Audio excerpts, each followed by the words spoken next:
peut y aller.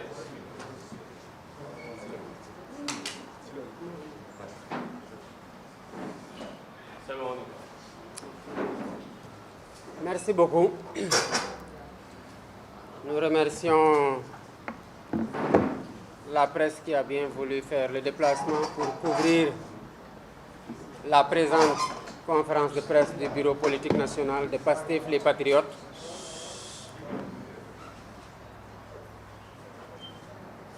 Le Bureau politique de PASTEF les Patriotes a décidé hier, lors de sa réunion, de tenir le présent point ou conférence de presse pour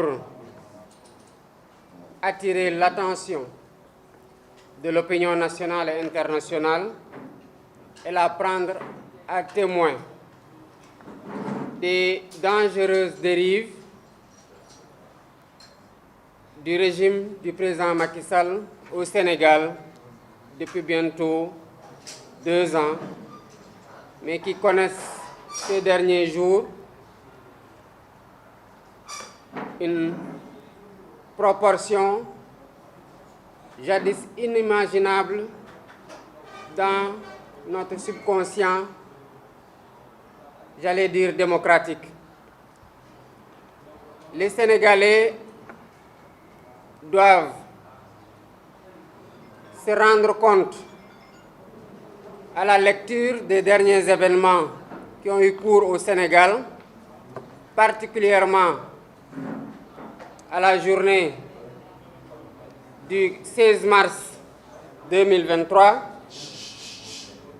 que l'état de droit, pour ne pas dire la démocratie sénégalaise, est mise à terre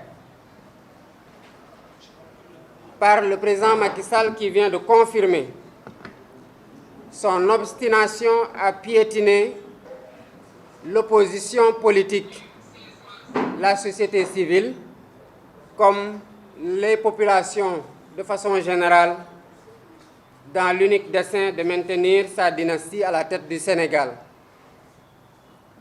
Le président Macky Sall convaincu que dans la course pour la présidentielle du 25 février 2025, que le président Ousmane Sonko est en pole position au regard des informations qu'il a lui-même reçues et du résultat des sondages qu'il a commandités, s'est donné pour mission d'éliminer politiquement le président Ousmane Sonko.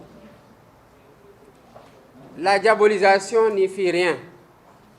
Les entraves à sa liberté de réunion et de circulation ont connu un cuisant échec. Les complots politiques et judiciaires commencent à montrer leurs limites, et voilà que le président Macky Sall a décidé d'utiliser sa dernière arme, à savoir l'élimination physique du leader de l'opposition, à savoir le président Ousmane Sonko, sous le prétexte fallacieux d'un procès en diffamation monté de toutes pièces, mettant en œuvre un ministre de la République effectivement épinglé par un rapport de l'IGF, qui aurait dû être aujourd'hui, si la justice était ce qu'elle aurait dû être, sous les barreaux. À chaque fois que le président Ousmane Sonko est convoqué, c'est le prétexte de s'en prendre physiquement à lui. Et cela a connu son comble le 16 mars avec une tentative d'assassinat sur fond d'empoisonnement, il faut le dire. Le comble du banditisme d'État ressort de la bouche même de ses ministres. Après le ministre de la Justice, qui a déjà condamné le président Ousmane Sonko pour diffamation en ignorant royalement sa présomption d'innocence, c'est au tour du ministre de la Communication, M. Moussa Bocar Thiam, qui a dit que le président Ousmane Sonko sera condamné. Voilà donc un citoyen qui va en justice avec ses avocats, ses moyens de défense, qui est déjà condamné et le verdict est livré aux populations avant la tenue du procès par les ministres mêmes qui siègent à la même table que le président de la République au Conseil des ministres. Voilà pourquoi il est du devoir de tous les patriotes de résister face à cette oppression, face à cette commande politique, face à une justice couchée qui joue au bras armé dans toute tentative de liquidation des adversaires politiques. Jamais dans l'histoire politico-judiciaire du Sénégal, un simple procès en diffamation, comme ils le disent, n'a nécessité la mobilisation des forces de l'ordre et des corps d'élite. Il s'agit du GIGN et de la BIP et maintenant de l'armée. La folle volonté du président Macky Sall est de sbire, d'empêcher par tous les moyens illégaux la candidature du président Ousmane Sonko, quitte à attenter à sa vie, à celle même de ses avocats et à marcher sur ses cadavres, ne connaît plus de limites. On s'en rappelle tous, lors du giga meeting de la coalition Yewwi Askan Wi aux Parcelles Assainies, le président Sonko a décidé de ne plus se faire dicter un itinéraire non sécurisé pour se rendre au tribunal et a invoqué sa liberté constitutionnelle à circuler librement en tant que citoyen libre dans un pays libre. L'itinéraire qu'on veut tout le temps lui imposer, comme on l'a noté lors de son retour du tribunal le 16 février 2023, est truffé de nervis. On se rappelle de son échange de propos avec les éléments d'élite, où il leur dit clairement que si, malgré votre dispositif, vous n'êtes pas en mesure de faire face à des nervis, c'est parce qu'il y a problème.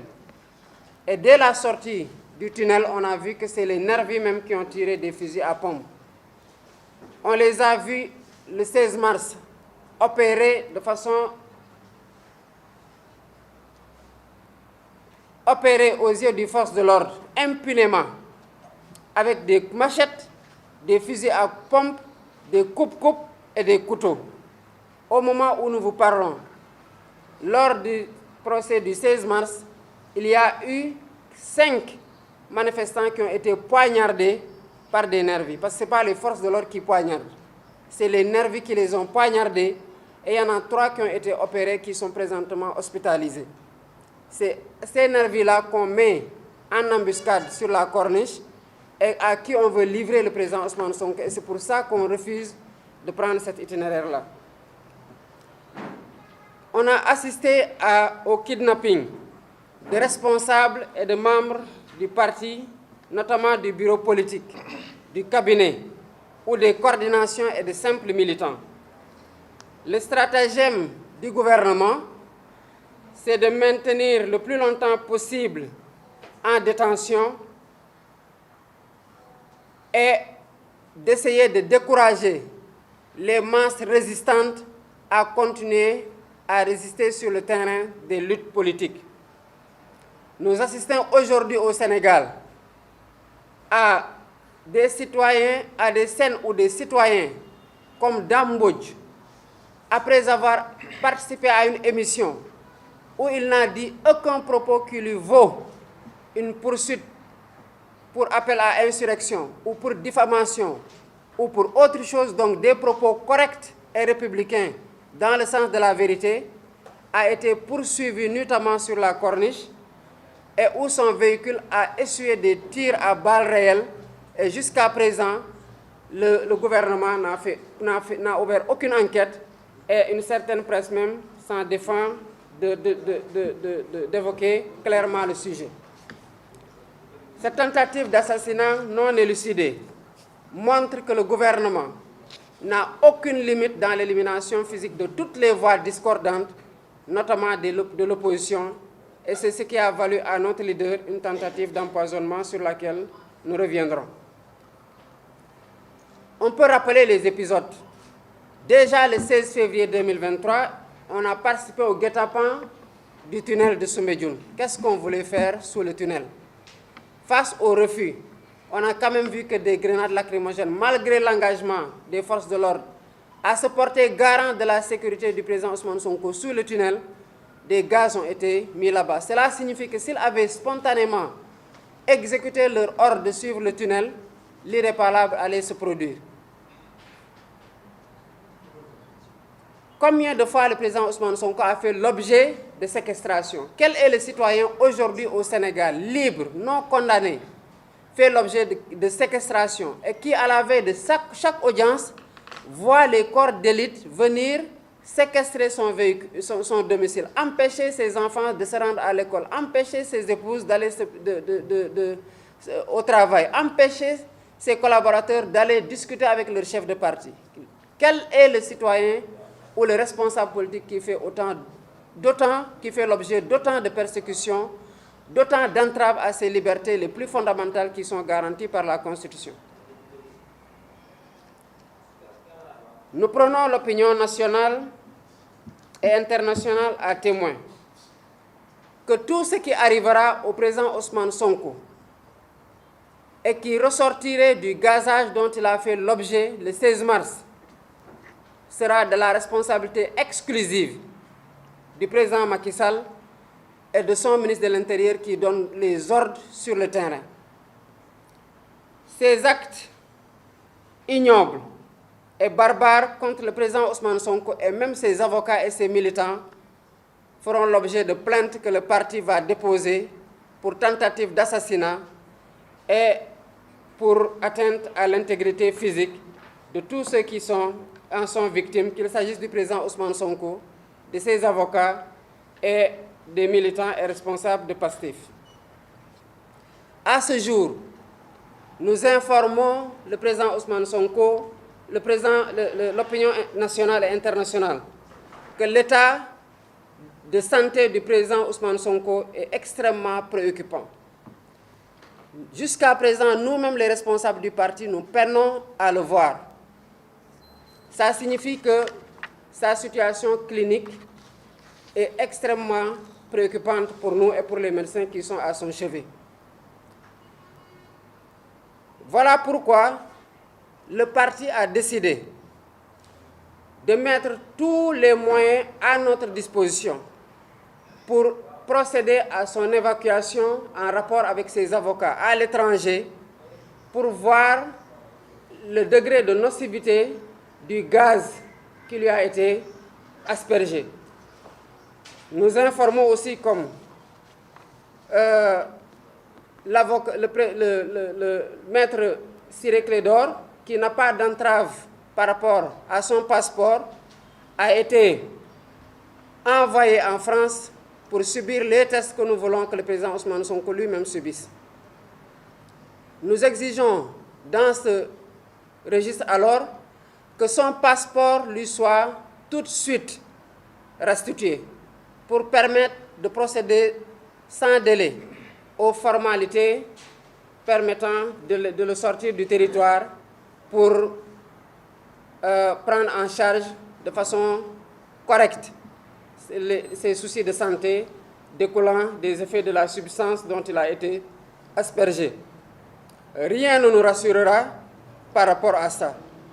Des échanges qu'on a eus avec des toxicologues nous renseignent qu'il y a des gaz qui, administrés et pendant un certain temps, ne peuvent plus être découverts mais continuent à faire leur effet sur le long terme. Et cela nous fait interroger sur la nécessité qu'ils ont eue à l'asperger de gaz, à le conduire chez lui, à empêcher même que l'ambulance vienne le prendre pendant 6 heures de temps. Pourquoi, après qu'il soit revenu chez lui, continuer à empêcher même que l'ambulance vienne à son chevet pour que les observations et les examens qu'il aurait pu faire lui soient administrés dans la clinique où on voulait le conduire? Est-ce qu'il voulait attendre que ce temps-là soit écoulé pour qu'on ne puisse plus retrouver de substances et que les effets continuent à se faire sentir sur sa santé à long terme. C'est une interrogation légitime que nous avons et c'est notre soupçon le plus total que nous avons vis-à-vis de ce qu'ils ont voulu avoir comme résultat. Voilà pourquoi PASTEF, les patriotes, demandent aux militants et sympathisants de maintenir la mobilisation pour continuer à résister vigoureusement face à la tentative d'assassinat subie par notre leader, le président Ousmane Sonko. Que les patriotes comprennent, et les citoyens sénégalais de tous bords qui sont épris de justice et de démocratie, que rien ne doit nous faire reculer face à l'obstination du président Macky Sall à éliminer politiquement et au besoin physiquement le président Ousmane Sonko pour l'écarter de la course à la présidence de la République pour laquelle il est le favori. Que les actes d'intimidation et de violence exercés sur nos militants et nos sympathisants n'entravent en rien leur détermination à poursuivre la lutte. Parce que si cela les fait reculer, le monstre va triompher et il va encore s'en prendre mieux à tous les Sénégalais, à leur liberté, aux besoins physiquement, comme on l'a vu avec Dame Mbodj récemment et comme on l'a vu avec le président Ousmane Sonko. Le bureau politique appelle tous les militants à continuer à résister à ses côtés par tous les moyens devant cette injustice systémique digne des régimes autocratiques. Et il est évident aujourd'hui qu'au Sénégal, il n'y a plus de limite dans la dictature et la tyrannie. Le bureau politique demande aux coordinations départementales sur l'ensemble du territoire d'introduire des lettres d'information auprès des autorités administratives pour des marches pacifiques tendant à demander la fin de la persécution contre le président Ousmane Sonko et les militants et sympathisants du parti et à demander la libération sans condition des otages politiques du régime du président Macky Sall. PASTEF, les patriotes, appellent les forces de défense et de sécurité républicaines à cesser de s'attaquer aux populations désarmées et à démanteler plutôt les milices illégales qui opèrent à leur côté et qui sont en train d'usurper de la pire des façons leurs fonctions. Il y va de leur honneur et de leur dignité républicaine. Que Macky Sall et ses bras armés ont fini de semer le chaos dans le pays. Macky Sall aura réussi, comme on a tous pu le constater, d'abord en mars 2021, mais encore en mars 2023, à provoquer des affrontements entre populations se défendant contre l'agression de nervis opérant avec armes blanches et fusils à pompe et fonçant avec des véhicules sur des manifestations désarmées. Macky Sall doit partir. Il doit quitter ce pays. Il n'a plus la légitimité de continuer à le diriger et toutes les manifestations doivent aller dans le sens de le contraindre par la voie pacifique à quitter ce pays, à quitter le pouvoir. Jamais dans l'histoire de ce pays, on n'aura été autant convaincu d'un régime tyrannique qui entend marcher sur des cadavres pour rester au pouvoir, quoique son bail soit terminé et que son échec sur le plan des réalisations soit constaté. Nous sommes convaincus que notre victoire est proche et l'ensemble des patriotes et citoyens épris de démocratie et de justice dans ce pays doivent le comprendre. Les obstacles érigés sur notre chemin ont été nombreux et variés. Ils ont été pernicieux et diaboliques. Mais notre endurance et notre patience pour la réalisation du projet de libération du projet ne doit connaître aucune limite. Les patriotes doivent se renforcer dans cette conviction-là que ce combat-là, nous ne pouvons pas et nous ne devons pas le perdre. Et il est hors de question que nous le perdions et que nous sommes tout proches de cette victoire-là qui donnera un souffle nouveau à la démocratie, un vent d'espoir souffle au Sénégal. Il faut que cet espoir-là soit concrétisé. Et la seule voie pour le concrétiser, c'est la détermination des patriotes à tomber sous les balles s'il le faut, à aller remplir les prisons s'il le faut, mais que jusqu'au dernier patriote, qu'on soit convaincu que ce dernier patriote-là remporte la victoire pour que la démocratie et l'état de droit soient restaurés au Sénégal. Nous vous remercions. La patrie ou la mort, nous vaincrons.